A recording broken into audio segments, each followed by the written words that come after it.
I'm Education Director at Interfaith Initiative, and you are here for Interfaith Allyship in the Workplace with Farah Siddiqui. And I will introduce her in just a moment. I also want to mention here that Interfaith Initiative's mission is in part to cultivate inclusive environments to advance interfaith relationships and understanding. And this just can't be done without reaching into one of the spaces that people spend the most time, the workplace. To improve these connections and relationships, though, Interfaith has started a project that we call Religious Other Inclusion. And this includes a variety of opportunities, including educational opportunities, resources, consulting, and upcoming podcasts and programs like this, which also Farah will be on that upcoming podcast as well. But without further ado, I will introduce Farah. Farah is the manager of Trailhead programs and processes at Salesforce, and also the co-founder and global president of Faithforce, which is Salesforce's Interfaith Employee Resource Group. She also serves on the board of Preemptive Love, which is a nonprofit committed to building peace between communities at odds.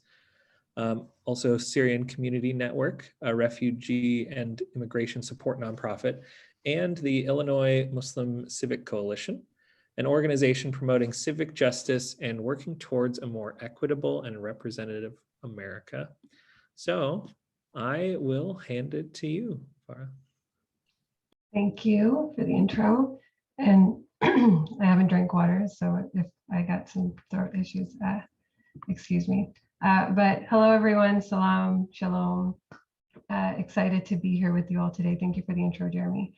Let me share my screen and then we can get started. All right. Just confirm you can see this. Yep. Okay, great. So hello. Today we'll be talking about interfaith allyship in the workplace.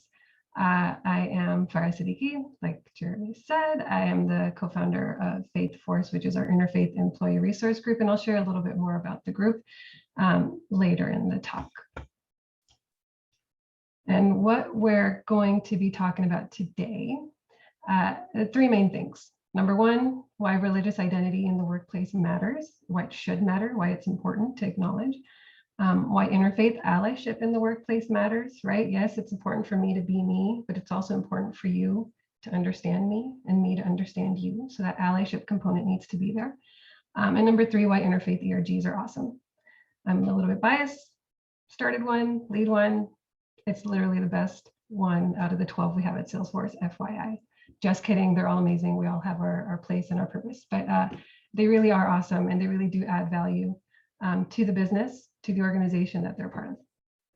And the whole goal here is really to help you all understand the why behind religious diversity and inclusion in the workplace. And when you really get the why and when you're bought in, the how becomes so much easier, right? All those little roadblocks and those kind of objections and the questions you have in your head will start trickling away because the why is so important. So my goal is to really get that why down, right? And the buy-in from the people that I speak to, so that we see this happen more and more in different workplaces all around the country, around the world. And then in the end, the little conversations we have will trickle out and will change the world, right? So that's the end goal, but it starts small.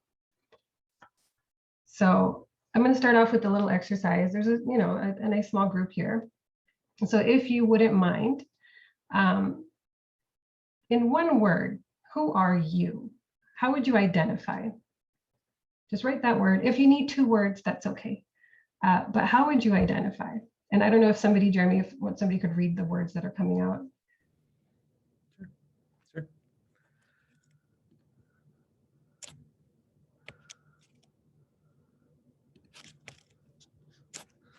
Latina Jew. Abdul. Student. Servant. Nice. Catalyst. Friend. Learner. Jewish woman, leader, traveler, collaborator. Nice, lots of good words. So great, yeah, it's good to think about who are we, right? How do we identify? And that matters. So here's how I identify. The first thing I think of when I think of myself, who am I? The first thing that pops in my head is a Muslim woman. 2 words, cheating, but Muslim woman. That is core to who I am. For some people, it may be I'm Black. That race is kind of like the biggest thing. I'm a woman. That's the biggest thing. I'm LGBTQ, right? That's the biggest kind of thing in my life that I identify with. Like these are your identifying factors that make you who you are. It informs the way I live my life, right? My Islamic identity, the way I dress, right? Number 2, I think hijabi is a word that I use to identify myself all the time. I wear hijab. Not only am I Muslim, I'm a visible Muslim. I'm a hijabi Muslim, right? But then I'm also all these other things. There really is no one word, right? There's so many things that make us who we are. I'm American, born and raised in this country, right? But people see me and they don't, your English is so good.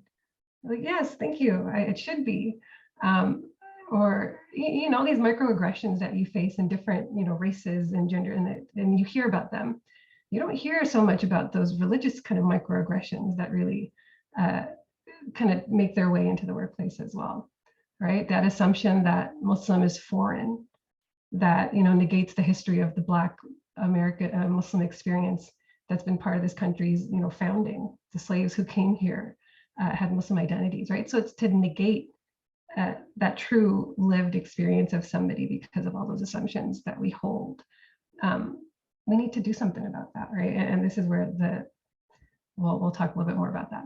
But I'm American. I'm also South Asian. I'm a daughter of Pakistani immigrants. Born and raised Miami, Florida, but each year my parents would dress us up on the Pakistan Independence Day in green and white, color of the Pakistani flag. We'd be out there in downtown Miami, Bayside, if you've been there, marching along the streets with our little Pakistani flags, right? This was ingrained in my identity, my Pakistaniness, my Muslimness, and my Americanness, right? July 4th was a big deal at our house. Getting on our roof, watching the fireworks, getting the fireworks, doing them in our backyard. Like, this was my identity, a blend of all of this stuff, right? I'm not one or the other. I am American 100%. I'm Muslim 100%, right? And I'm also like 75% Pakistani, right? Like I know the language and I visit sometimes, but it's core to who I am. I'm also from Miami. I'm from Chicago. This informs the way I live, right? The way I talk. Sometimes my Spanglish will come out, right? Because I was born and raised in a 99% Hispanic neighborhood, right? That just informs who I am. I'm a mother. I'm a sister. I'm an aunt. I'm a wife. I'm a worker. I'm also a leader. I'm also a big time other and only, right? In an office of 1,000 people, I'm the only one who looks like this. How hard is that, right? Like, just a raise of hands. Have you ever been the only one in your space, wherever you are? How easy is that? Right? It's not very easy. And this has been my whole career, just being the only one.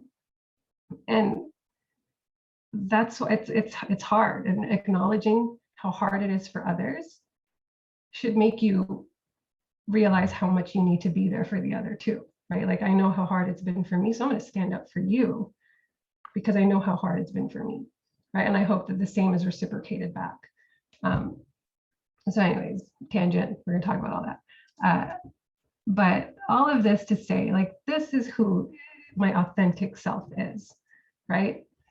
And you hear so much, if you're in the diversity and inclusion space, bring your authentic self to work, right? How many of, I've heard it a bajillion times, right? Bring your authentic self to work. It shouldn't just be a nice sentence, right? It should mean that all of this that you see is welcome in the workplace, wherever I am, at school or in my community, right? To be acknowledged for who you are and welcomed for who you are. And that's what corporations, that's what businesses, D&I, strategy is around, like creating this culture in a company where everyone can bring their authentic self to work. So my authentic self includes Muslim, right? So are we going to take that out then? Though, like everything else, yes, but that, no, we're not going to talk about that.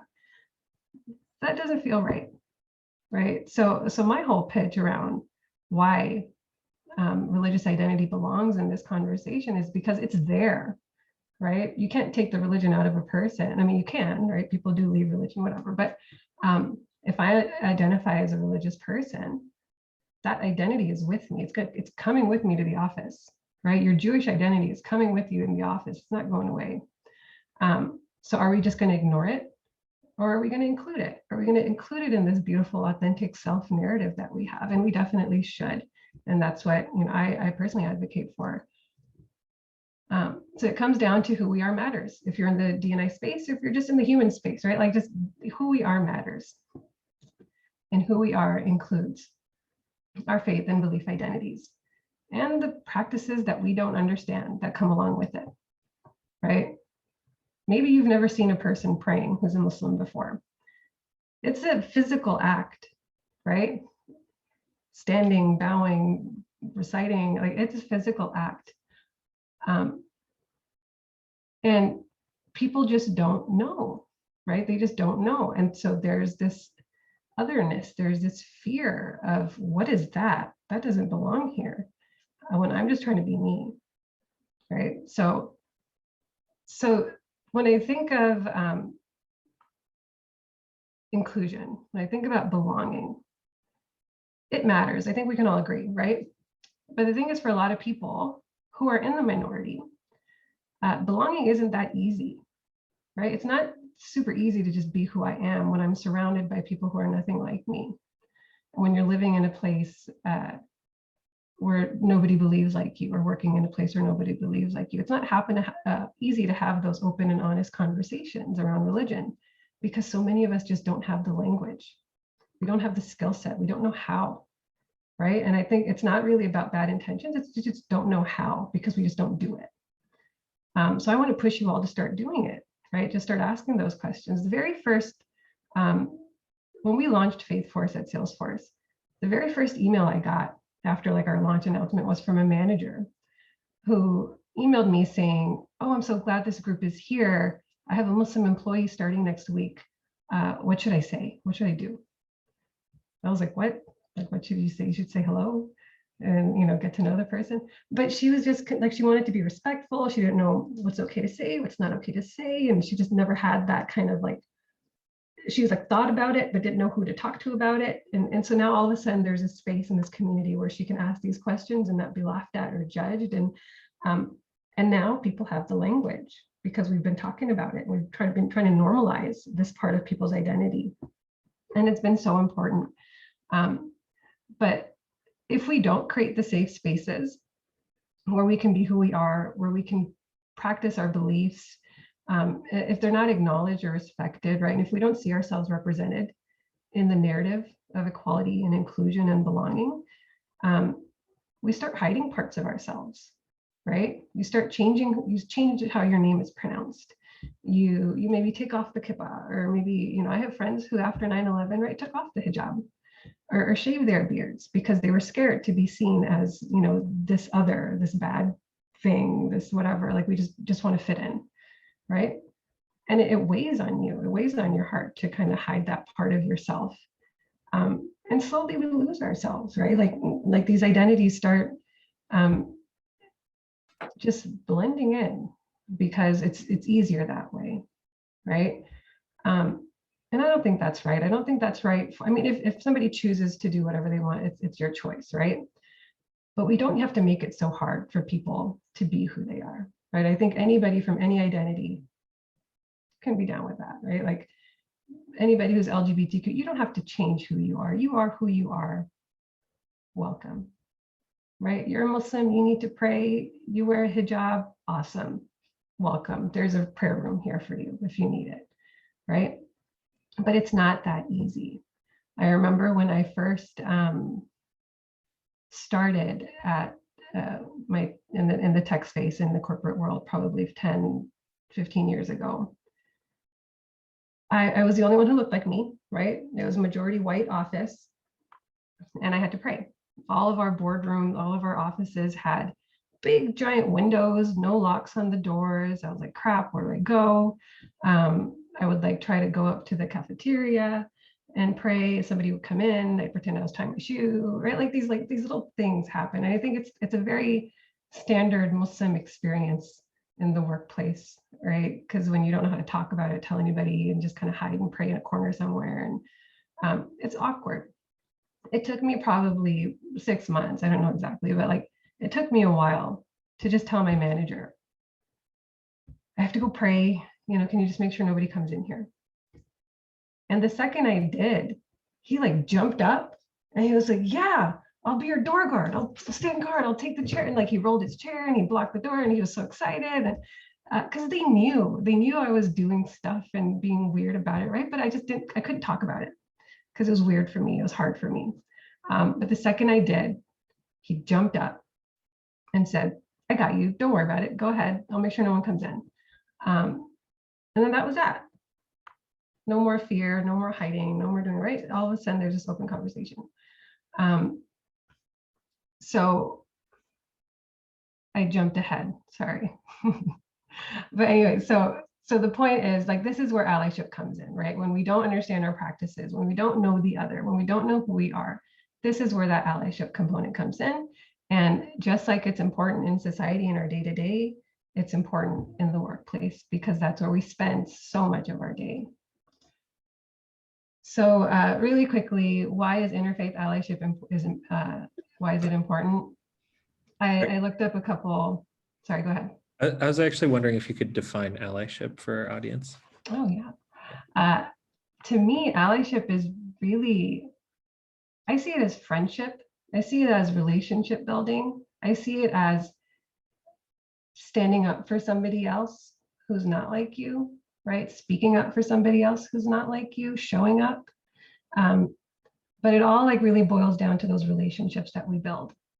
If you're willing to hear another story, care about the other who's different from you, right? That's what's going to trigger you to stand up and care for that person and be that ally, right? Not just in name, but that actionable ally. Like you'll actually go back to your, I'll give some examples shortly of what allyship in practice looks like. So you can see kind of like some tangible, like this, oh, that's it. That's so simple, right? So we'll get there. Any other questions that came in? I think we can wait on the other questions. Okay. So I thought these were some important little statistics and facts that kind of popped up.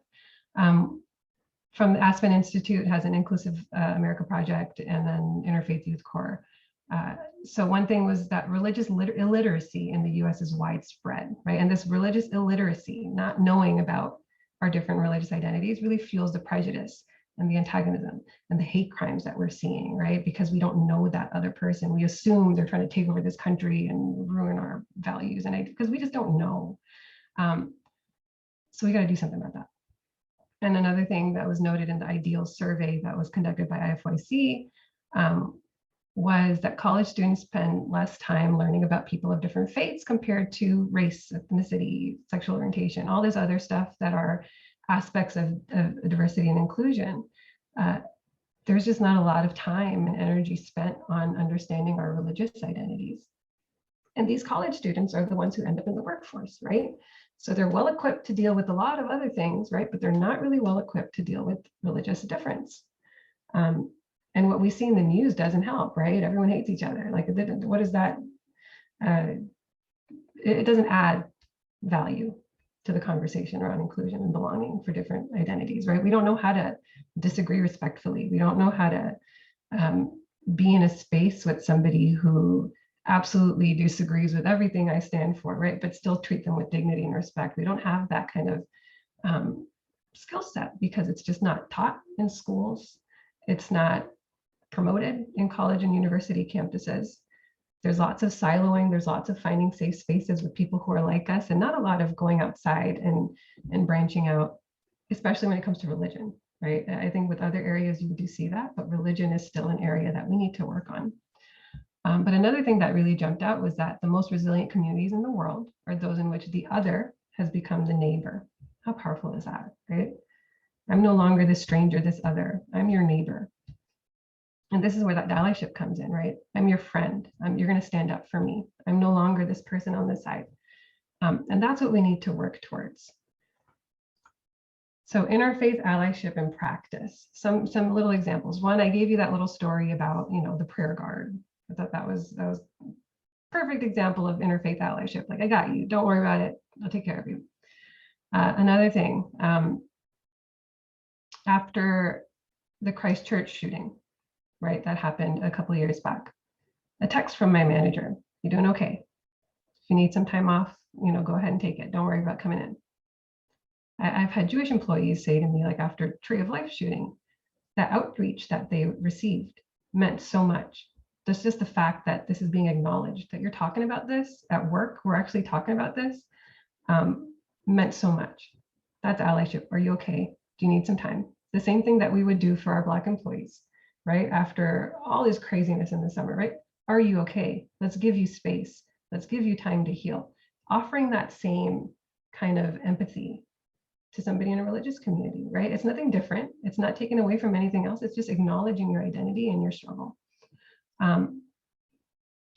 Another story, a simple example, is seeing, well, after another shooting, I think this was like the San Bernardino shooting. There's a lot, which is sad. We've got to do something about that. But after that, again, it was a Muslim perpetrator who did it.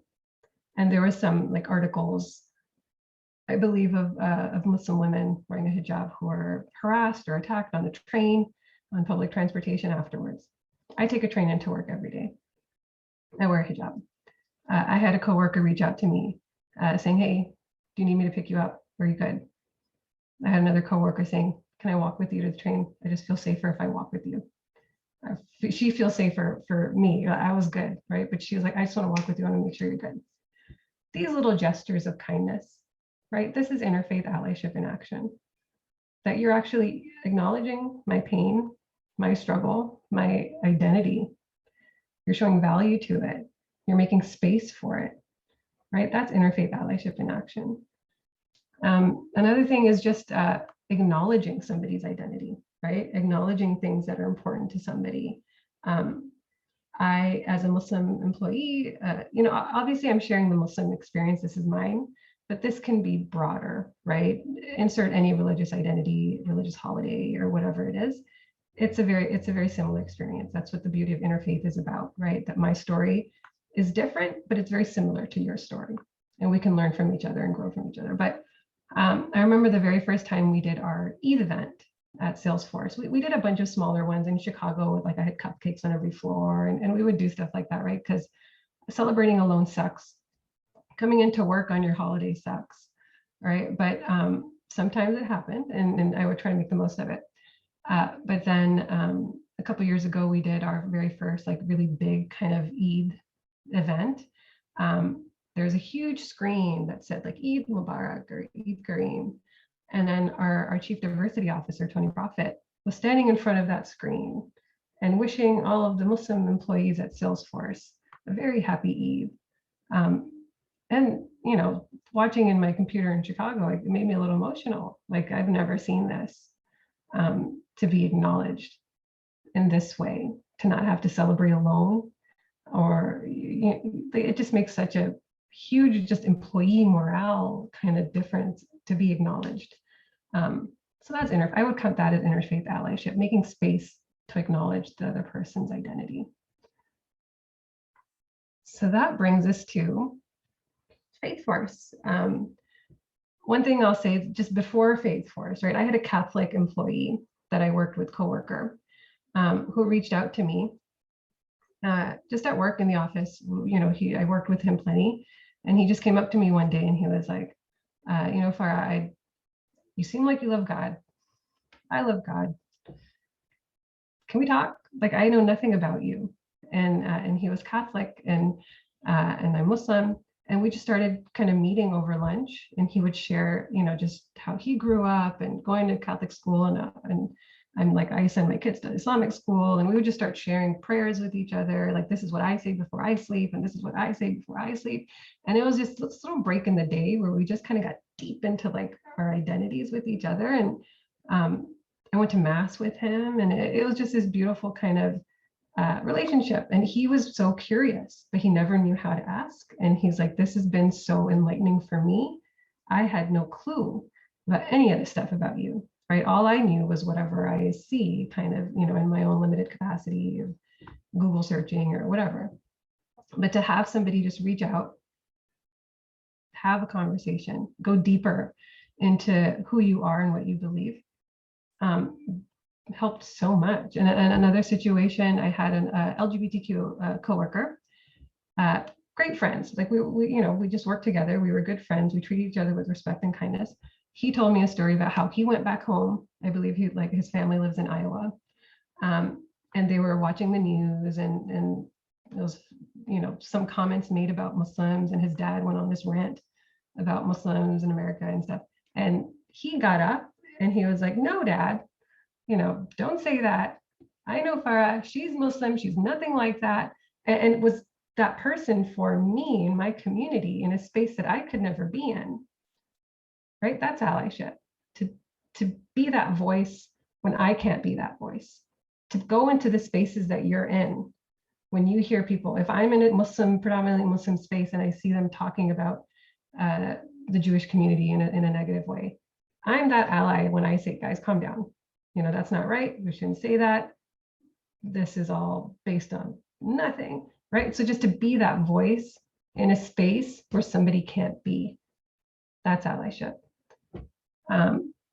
And that's what Faithforce strives to do, right? We try to build these connections so that you start caring about the other, so you can go back and be that voice in the spaces that we're not in. But Faithforce was started. So before I dive into just a little bit about the equality group and what we do and how you can kind of bring this type of work to life in your spaces, any questions? I know one question we had was by Joyce. Would you want to ask it, or do you want me to?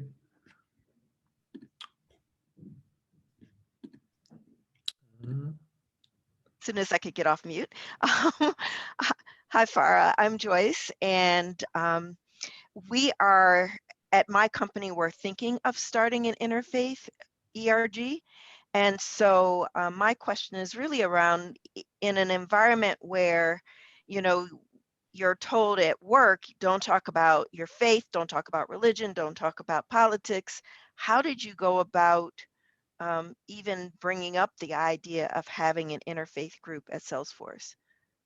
Great question. So honestly, it's because I would listen to all of these like allyship panels and attend these equality events, and I would hear these stories, and they resonated with me, right? Like I saw myself in so much of it, but not exactly, right? Like I could relate to the experience of the Black community. I could relate to the experience of the Latino community and even the LGBT community, their stories, right? I could definitely relate, but I just wasn't seen. And so my approach was definitely not, I want to bring religion to the workplace.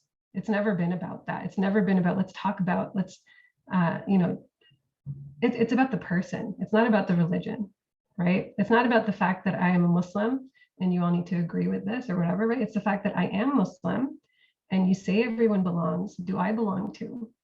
And if I belong, are you going to give me the same space that you're giving the other, you know, identities in this narrative? And the answer was yes, right? They really couldn't. If you bring it to if you're talking about inclusion and you're talking about belonging and you're talking about diversity, you can't ignore this. This is what I'm talking about too, right? I'm not talking about religion and you have to believe what I believe and we have to sit together and pray together. Faithforce doesn't do prayer meetings and Bible study and stuff like that. That's not what we do. We create spaces where you can, if you want to, it's okay, but we don't facilitate that. We do more of the learning, what you see on the screen, right? We focus on inclusion, making everybody feel welcome. We celebrate our identities. We educate each other about our differences to fight those stereotypes and the bias that we have. And we give back to our communities. We don't, and this was kind of what we did, how we pitched it, right? We put together a charter. This isn't the full charter, but we put together like a who we are and who we're not. So making it very clear to the legal team, to the diversity inclusion team, this is not who we are. We are not religious, like a religious putting one faith over another, or a group that's proselytizing, or we're not political. Like, we're purposefully not political because that's a divisive, very contentious space. And so we're not going to take a stance on political topics, right? Knowing that I am the Faithforce leader, and I have people who are liberal, conservative, Muslim, Jewish, Christian, atheist, all of that in my community. There's no way I'm going to come out and say I'm for this position or that position, right? Because my community is not all for one position. So that I'm going to stay out of politics. I'm going to acknowledge that we have different political views. I'm going to acknowledge that. And then I'm going to say that please respect each other's political views. Like, we're not going to be here demonizing the other person for believing something we don't believe. Same thing we do in religious spaces. We advocate for in more political spaces without getting political, right? So the idea is basically you're allowed to be who you are, but you have to treat each other with respect and dignity, right? And how do we do that? How do we foster that? And if we can't do it, if somebody, goes against this and starts saying the wrong things and doing the wrong things, right? That's what we have HR for. I don't need to police that. I don't need, we're an ERG just like the other ERGs. We're here for a specific purpose, to uplift the voices and share that different story. And we made that very clear. So having that clear message was super helpful, and having that buy-in from our leadership was super helpful, right? And then having a story that resonates. How are you going to deny me my right to inclusion and belonging? You can't, right? But it's a very different story. Like, I've heard from other groups who it's like, let's say there's majority Christian, employees who want to come together and form a Christian, ERG in the diversity and inclusion space. Maybe in the American context, right, maybe that won't work as an ERG, because how does that fit in diversity and inclusion? In the interfaith context, it does, right? Maybe we can't have a Christian ERG, but we can have an interfaith one where your voice is there, just like my voice is there, just like his voice and just like her voice, right? So we have a space for all of us, and we have this one unified voice to drive inclusion for all of us, as opposed to this is for the Jewish community, this is for the Christian community, this is for this community, right? Because in different countries, there's different dynamics, and maybe, that ERG wouldn't make sense there as a group that's about diversity and inclusion, right? When you're already the majority in that country, right? Or, quote unquote, majority. But that's how we approached it, right? And it was just raising my hand, and we'll talk a little bit about that at the end, right? But just having the people who are passionate about it to be able to drive that, sell the story, and create a pitch around it, being very clear on who you are and who you're not. It's not about religion. Really, it's not. It's about the fact that I believe something, and are you going to make space for it? Right? It's about inclusion. Thanks. That was really helpful. Okay. So really quick, why interfaith ERGs are awesome. And this is a little bit what we talked about, right? Number one, representation. I feel seen, right? I see stories like mine. My Sikh friends see their faces represented in speakers that we bring in. My Jewish friends see their faces represented in the speakers that we bring in. We acknowledge these holidays, right? That representation is finally there. That's what was missing. I heard so many other stories. I didn't hear a story that was like mine. And now we do. And it's not just me. There's hundreds of, Muslim employees and Jewish employees and Christian employees. And we all get to share our story. We get to see people who look like us as leaders in business. They didn't have to change who they are to make it. Right. And that's something that's really hard for a lot of newer people starting off in the workspace. You don't see anybody in a hijab in senior level leadership. So maybe this isn't going to work. Maybe this isn't right. But then you do. We have VPs, we have, and they've made it, and just hear their career journeys, and hear, like, seeing that representation is huge, right? You see it, then you believe it, then you be it. So we're able to provide that representation, and we just have a seat at the equality table. Right. So all these allyship stories, there's a panelist from a different faith perspective to share their story as well as all of the others. So you can see that intertwining kind of narrative that's different in the way it looks, but it's like at the core, it's about inclusion. It's about belonging, right? So we're part of that conversation. We also support each other, like I mentioned, with the Tree of Life and Christchurch, right? If there's something that's happening that's impacting our community, we're that voice to be able to finally support you and be there for you at the company. And we honor our diversity. We celebrate our faith diversity. We connect with each other. That's like the biggest thing, right? Opening that door for conversation. All those questions you've got inside of you that you're so scared to ask and you're so nervous about asking, we have spaces for you to now just come and ask. You know, we had a conversation with on atheism and agnosticism, and like, just come join. People are going to talk about it. You got questions, let's ask. We had one on Islamophobia. We had one on anti-Semitism. People can just come hear the stories of their employee, their coworkers, and ask their questions. Don't hold them in your heart. And if it's a question that's kind of like, oh, I still appreciate it, right? Because you asked it, I helped clarify, and now you're good, right? So creating that space is huge. So connecting with each other, connecting with the different ERGs, so we support each other, right? It's not just a one-way street. Allyship is a two-way street where you have to be there for the other as well. Like we partnered with Outforce, our LGBTQ group, right? That was like one of the first big partnerships we did, because we were all about allyship and inclusion and belonging. So partnering with the Faithforce veteran community, partnering with the Women's Network and their community, right? Because like faith has this overlaying kind of aspect that kind of weaves into all of them. And then the business impact, right? We have faith inclusion guides. We created, for the very first time, a multi-faith prayer space at one of our biggest user conferences with hundreds of thousands of people. They never had a multi-faith prayer space before, and now they do because there's a group advocating for it. We have kosher and halal and vegetarian options at all of our big marquee events. Well, you know, when events used to happen. And we're here as a resource, right? If there's some language in a policy that needs to be looked at, they come to us to help kind of make it more inclusive. And when people feel like they belong, right, they stay. People have joined Salesforce because they heard about the culture that we have for inclusion and belonging for different faiths, for the prayer spaces, for all that type of stuff, right? So it is a recruiting and retaining talent component to it. And these are just some quotes from different employees of different faiths of just how Faithforce has impacted them, how having this space for an interfaith ERG really makes people feel seen and celebrated, and they love being part of Salesforce because of it.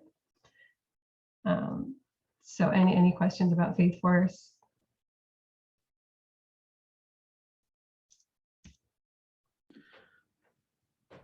I actually have a kind of a related question to Faithforce is, you know, you mentioned also things like, not necessarily at Salesforce, but things like religion-specific ERGs.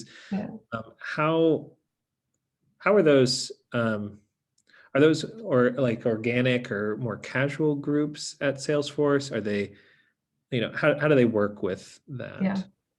Yeah. So I think there's definitely a place for them, right? But we have affinity groups, which are just like anybody of a similar affinity, right, can just group and congregate together and be there for each other. So we have like a Christians at Salesforce, we have a tribe, which is our Jewish community, we have Muslims at Salesforce, Sikhs at Salesforce. So we have these little communities where people can just find those like-minded people, because sometimes you need that. You need your community, you need your group, right? So we have space for that. And like the Christians at Salesforce group does its own like Bible study stuff, and you know, they have those prayer meetings and all of that. Faithforce doesn't do that. Faithforce has that specific purpose that we're here for. We encourage you to find that community, to talk about the things that are important to you, right? But then come together. I've been really, really adamant about not splintering off and having branches. I was like, no, Faithforce is interfaith, right? We're going to keep it that way. If you're part of Christians at Salesforce, wonderful. I want all of you part of Faithforce, and I want all of the tribe as part of Faithforce. And I want this is where we all come together, right? This is where we all come together and support one another. And it's like not just allyship to other, you know, identities, allyship to each other, because that's needed too, right? So Faithforce has a different purpose, but those other groups do exist in a slightly different kind of form, right? But they're necessary. People do need that community as well. I have a question as well. So it's adjacent to that conversation. I've heard a lot in diversity conversation about the kind of grassroots effort that come from employees and the support from the C-suite, but the middle management is a challenging hurdle as just to create the culture for openness to all of this. And I'm wondering how you have witnessed in your experience, both for these affinity groups that you're talking about and Faithforce, where do you see the movement for this kind of work coming, and who's sustaining it in those different kind of levels? And what advice do you have for those who are at any one of the kind of leadership or workforce levels? Yeah, and that's a great question. So I can't really speak for the affinity group experience. I'm not part of the, I'm focused on the interfaith experience and Faithforce. So, I'll leave that part out. But like for Faithforce, right, we have, at this point, we've been around for 3 years. We're in 19 chapters. We have, offices or chapters in Sydney and India and London and all across the States and Brazil and Argentina, right? So we're global. And then within that global kind of landscape, we have around 3,500 members who are like part of the group, but so many more who just join and take part.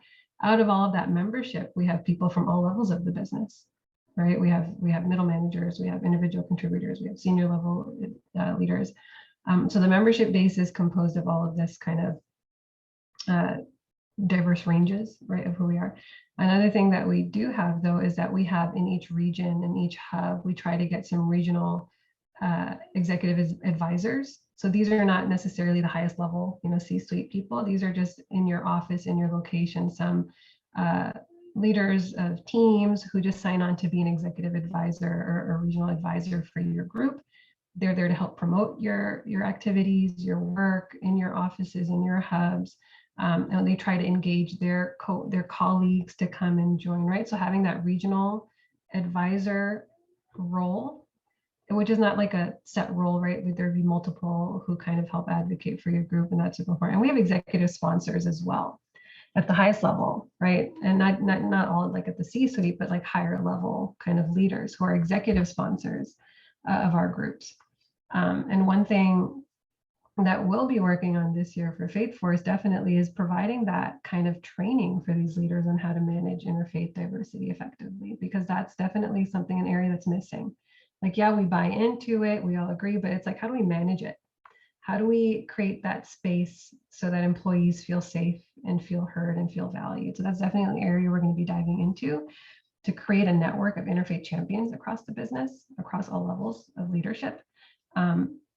So we don't have like a targeted kind of, this is how we're going to target middle management or anything like that, right? We just create the culture, we create the events, we open the invites, we have sponsors kind of advocating for it, and you'll see different ERGs have similar approaches. And that's our job, to get the buy-in, right? To get these leaders to start caring. And so we're out there at the all hands calls for these different teams, kind of sharing about who our groups are, what we're doing, upcoming events, and trying to just promote who we are in these spaces. And our Office of Equality actually provides training. There's, executive training that you need to go through that incorporates inclusion and inclusive leadership practices and stuff like that, that target managers. And so you need to go through these kind of trails and these modules to be able to check that off that you've gone through it. And then the employees are enabled or empowered to talk to their leaders, to advocate for the change. If you don't see somebody doing right, you have the power to do something about it, to talk to the person, to report it, or whatever it is, right? If you see somebody who's not being inclusive. So there's different avenues to approach it.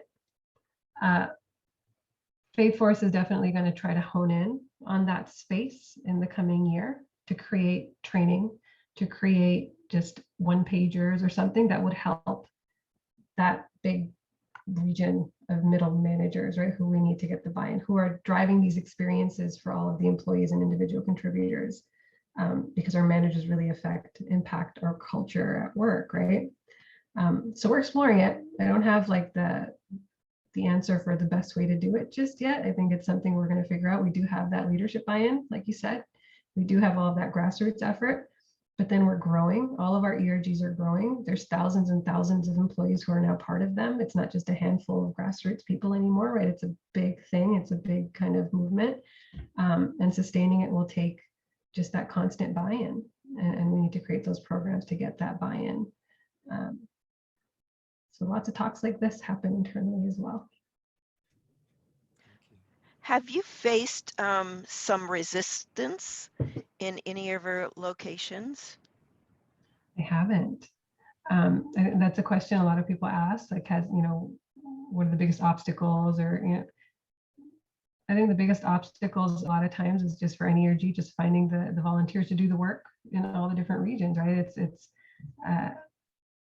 But not a whole lot of pushback that, maybe a handful of stories over the past couple of years from different people saying, that makes me uncomfortable. And then we're just like, it's okay. It's good to be uncomfortable. Let's talk about it. But nothing that's like stopped, progress. And we just keep going. But I did, I think just have like a couple more slides here, what you can do at your place of work, right? So there's room for all of us. I think that's the big thing to acknowledge, that including religious identity in the workplace doesn't take away from anybody else, doesn't take away from any other group. It just adds a dimension, adds a lens to the diversity, inclusion landscape in the office and the workplaces. But what you can do at your workplace, right? You can be realistic. One size will not fit all. Maybe the Faithforce approach, creating a whole ERG, is not going to work for your place of business. Maybe it's a smaller company. But what can you do? Think through, what strategies does your place of work have right now? Where can you add an element of faith inclusion? Where can you add a speaker? Where can you add a panelist that can add that perspective, right? What are the smaller things you can do? Do those, right? Have those conversations. Be courageous. It's uncomfortable. Religion is uncomfortable for a lot of people. And so my ask is that even if you don't agree with it, even if you've had a horrible experience with religion, understand that for somebody else, they've had a very different experience, and maybe they love it. Maybe they, so are you going to use your bias and your experience and what you've gone through to negate somebody else's experience, right? We can't do that, right? My experience is my own. As much as I love my faith, you may hate it, right? But are we going to make space for each other? And we have to. So get courageous, get uncomfortable. Be an ally. We talked about allyship, right? But be that person that somebody can count on. Be that person who's curious. Be that person who raises your hand and does the work. You're all on this call. You're curious. You want to know what you can do, where this can fit. Raise your hand to explore what you can do. That's me raising my hand, and look, we got like a big old multi-faith prayer sign at a giant conference, and that was mind-boggling. But that happened because somebody raised their hand and said, where is it? Why isn't it there? Let's talk about it. Build a network, right? Maybe you're one person, but there's others out there who feel the same way you do, right? Faithforce didn't start with just one Muslim person. I had a Christian employee who felt like he couldn't be himself. And we came together and we did this together. And there was a network of different people of different beliefs who came together to make this possible. So find that network, build it, and get to know people. Find a champion, right? And if you're a leader, be that champion who supports this work. But having an executive who can help kind of pave the way for, or make room for you to be able to share your story is super important. And I talked about this a little bit, right? Establishing guidelines really worked for me and for Faithforce, the do's and the don'ts. This is who we are. This is where we're going to stay. This is our lane kind of that we're creating here. And that was really helpful. And then most importantly, right, just make space. Let's make space for each other and listen to our stories, because our stories are beautiful. And I just wanted to leave you with a few quotes that I live by, that I kind of incorporate into my soul.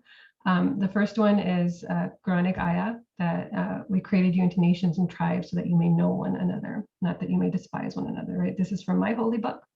And this is really what drives me to do the work that I do.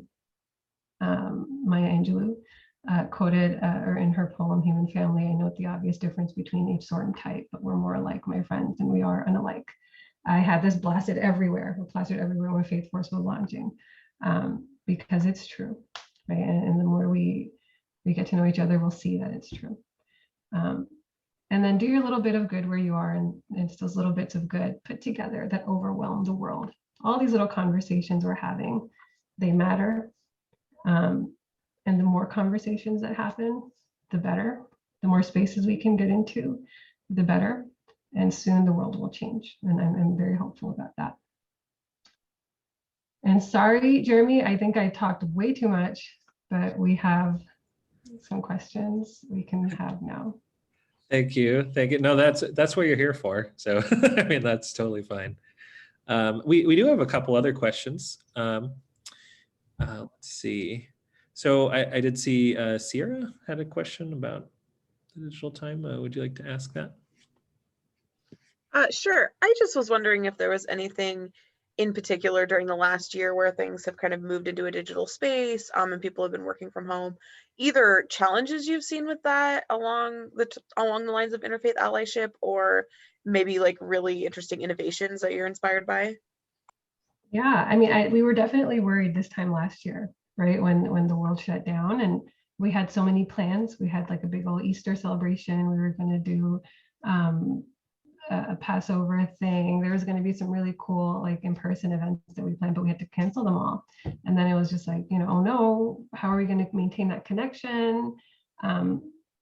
But we pivoted to like a virtual space, right? And we did a bunch of like, we call them connect sessions on the different holidays, on the different traditions. And what we saw was just people were just hungry for that connection.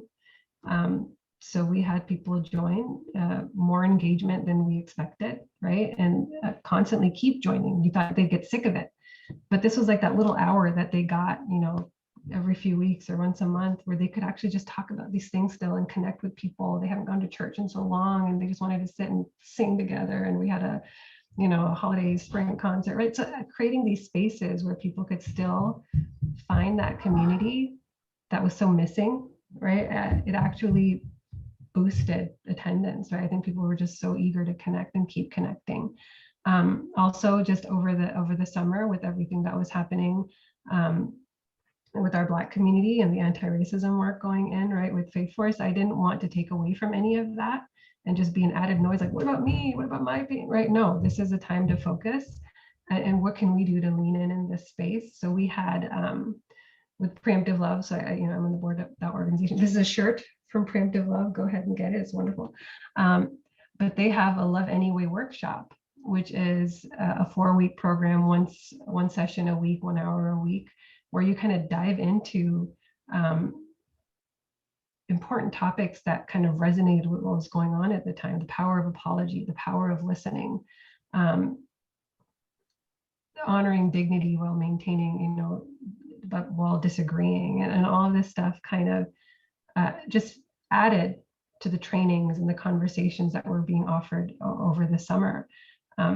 Because a lot of people didn't know how to have these conversations. They wanted to learn, they wanted to do more, they wanted to know more, but they didn't know how to ask. They were uncomfortable. So we just created an avenue to learn how to have these conversations, how to disagree, how to, the impact of listening to people you disagree with or don't know, and it was huge. It was that we had over 400 people kind of join in and really take part, because everyone was looking for bias training and how do I be an ally and how do I do this, right? So to offer a workshop that really kind of incorporated an interfaith element while adding to the conversation and adding value to the moment that we were in was super important. And we haven't let go of the holidays, right? There's a holiday every week. You gotta call it out, you gotta celebrate it. And so we keep doing that. We keep having just online conversations, sharing holiday digests so people know, managers know what dates are important that are coming up for their employees if they're taking off, right? Just giving that information, and people have been eating it up. And so it's been surprisingly a pretty good year in terms of engagement and events that we were able to do. Thank you. So I do want to ask Sean to ask their question if they'd like. But while I'm waiting for him, I also do want to mention that, Try Faith Initiative does have a lot of good starts. We have some. all around. I ate peppers. All that. All good. We have a variety of resources and educational things to help get it started, and every organization is a little bit different. So there needs to be a longer conversation than just simply taking some of the things that are available and printing them off and putting them in the break room. It's more than that.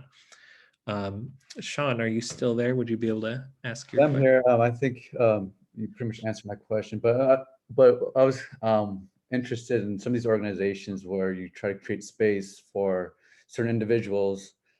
Like, for instance, like white males might feel threatened that, or an organization's giving preferential treatment to a certain selective group of people, and so then HR might get involved.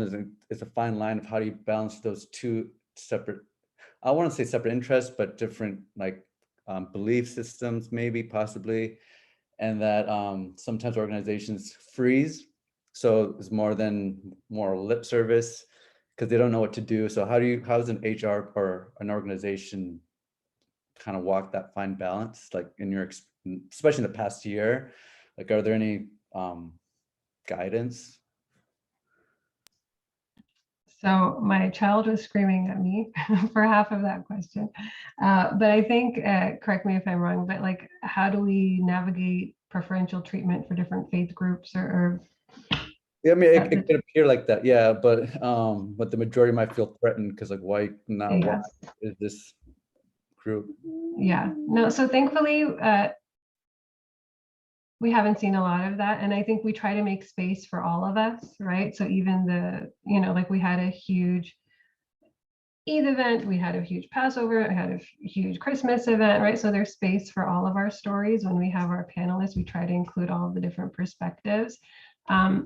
And so we try to be balanced in that way, right? But we definitely do want to uplift the experiences of the minority community, right? Because that does fall into that need for allyship. Some people don't need it as much, right? And we really need our allies to step up and kind of acknowledge that space that they're in, the privilege that they do have in this country. If you're a white and you're Christian, you have a sense of privilege, you have a sort of privilege, right? You don't have to worry about coming into work for Christmas. Small thing like that, right? Just to acknowledge that. And they do. And the more they know, the more they learn. We see that allyship in India. It's a totally different dynamic, right? It's a Hindu majority. So can that majority then make space for its Muslim employees, its Christian employees? So different countries, Casablanca, Muslim majority, right? So there's different majority-minority dynamics. We have to be mindful of that. And the majority culture needs to step up in that allyship role. And I think that's kind of a known thing that we try to promote. Like, you are the ally here. You are the one with the privilege here.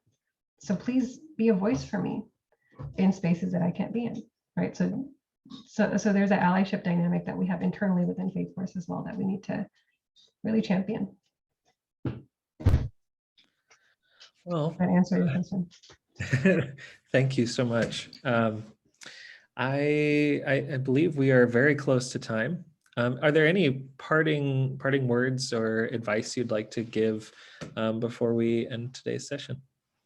Farah, yes, this was a great session, and honestly, I chuckled when you described that trying to tie your shoe in the boardroom, trying to pray and all that. It's hard praying, at work in a fishbowl. I never prayed at work until I was at Ford Motor Company when Ford established their Ford Employee Resource Group. So they did have a room, for us. It just happened to be in another, building, but at least, we had that, opportunity without any, peering eyes and, questions like, hey, what are you doing? Or, that's stupid, things like that. So, but no, I remember what you said exactly. Those were my same experiences too. Yeah, and this is definitely something that, like, I'm a nobody, right? When it comes to like my business, I don't have some fancy title. I'm just an employee. I'm just a person who comes into work, who happens to have the identity that I have, right? But ask any Muslim employee, their stories might be very, very similar to mine, right? So I find myself in a very privileged space that I'm able to share this experience, right? And hopefully it resonates with people who do have the same, but also with those who don't, who kind of built that empathy for our experience. And then next time you see your Muslim employee coworker looking confused and lost, help them out, right? Like that's the goal here. So thank you all for joining. But my ask is just to be that person who makes that space for this type of conversation. Thank you so much, Farah, and thank you all for coming. Hope to see Thanks, you next time. everyone.